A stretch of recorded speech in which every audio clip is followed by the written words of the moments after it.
বিপজ্জনক ব্রিজ দিয়ে চলাচল করতে বাধ্য হচ্ছেন মান্দাইয়ের বিশ্বরাম বেগরাম পাড়ার মানুষজন। অভিযোগ, প্রায় 5 মাস আগে ব্রিজের সাইড ওয়াল ভেঙে যায়, ফলে জায়গাটি এখন মরণ ফাঁদে পরিণত হয়েছে।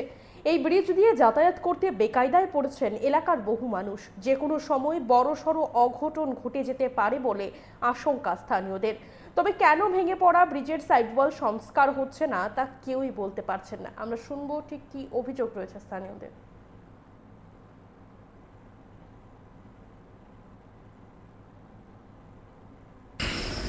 তাই তো হয়ে গেছে প্রায় 8-9 মাস হয়ে গেছে। 8-9 মাস।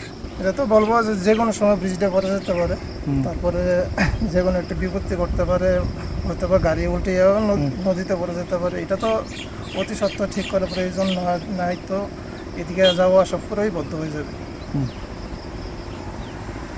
এই জায়গাটার নাম? যার নাম বেগরামপাড়া। প্রায় 5 মাস ধরে চলতেছে। আমরা 5 মাস।